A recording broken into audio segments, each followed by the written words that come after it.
Sir सरकार जो है 3 साल का जश्न मना रही है, किस तरह से इसको देख रहे हैं और कितना बड़ा जश्न है, कितनी गैदरिंग इकट्ठा करने का लक्ष्य रखा गया है? वर्तमान सरकार का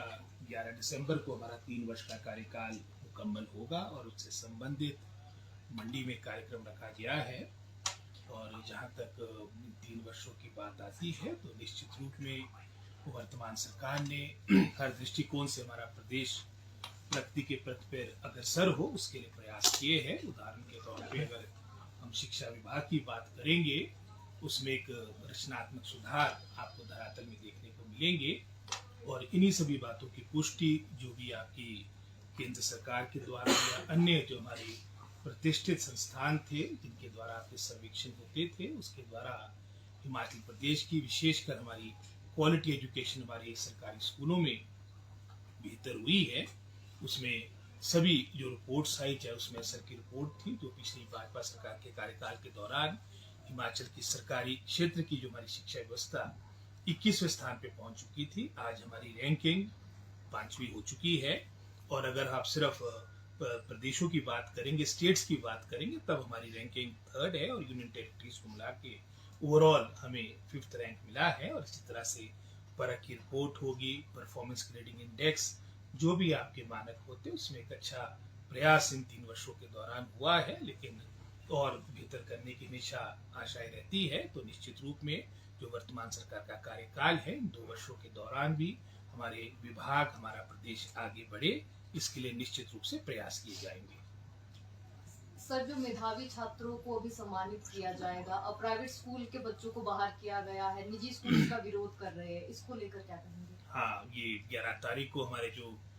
मेधावी छात्र होंगे उनको हमारी सरकार ने निर्णय लिया है। जो पहले टैबलेट मिला करता था अब हम वाउचर उनको 16,000 का देंगे। उसके आधार पर वो अपना टैबलेट किसी भी जो उनकी मैं समझता हूँ उनकी प्रायोरिटी है जो उनकी इच्छा है उसके अकॉर्डिंग वो ले सकते हैं। तो वर्तमान में जो भी विभाग के पास बजट है उसमें हम सरकारी क्षेत्र के जो हमारे मेधावी छात्र हैं उनको इसके तहत लाएंगे और आने वाले समय में जब मैं समझता हूँ बजट की थोड़ी स्थिति बेहतर होगी तो निश्चित रूप में जो हमारे प्राइवेट स्कूल्स है इस ओर भी विचार किया जाएगा। सर पटवारी भर्ती में कट ऑफ डेट बदलने की मांग कर रहे हैं बच्चे, तो ऐसा कुछ होगा बदलाव? इसके बारे में तो मैं समझता हूँ बेहतर होगा कि आप रेवेन्यू मिनिस्टर से इसके बारे में बात करें और अभी इसके बारे में मुझे ज्यादा जानकारी नहीं है। सर विपक्ष लगातार आरोप लगा रहा है कि जिस जिले में सबसे ज्यादा त्रासदी हुई है वहीं जश्न मनाने की कोशिश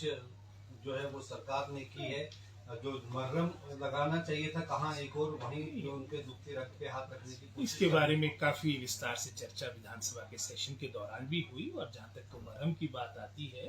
क्योंकि ये भी मैं समझता हूँ बिल्कुल सत्य बात है कि शुरुआत ही अगर आपदा की बात करेंगे मंडी जिला से प्रारंभ हुई थी और जो हमारा ये स्पेशल रिलीफ पैकेज वर्ष 2025 का था इससे संबंधित कार्यक्रम हमारा मंडी में पहले ही आपका हो चुका है और एक तरह से सबसे पहले पूरे प्रदेश में हालांकि लगभग 6,000 करोड़ के आसपास की क्षति हुई है और 2023 से भी आपके कई दृष्टिकोण से नुकसान ज्यादा हुआ। उदाहरण के तौर पे जो बहुमूल्य जाने आपकी 2023 में गई थी उससे ज्यादा डेथ्स आपकी 2025 में हुई है। तो निश्चित रूप में जैसा आपने वहाँ पर मरहम की बात की है तो जो हमारा मुख्य वहाँ पर जाने का अर्थ है वो यही है कि जो हमारी योजनाएं विशेषकर जो हमारी आपदा राहत के तहत जो लाभ हमारे जो आपदाग्रस्त लोग हैं जो उनको मिलना है तो उससे संबंधित भी इन बातों को लेकर 11 तारीख को प्राथमिकता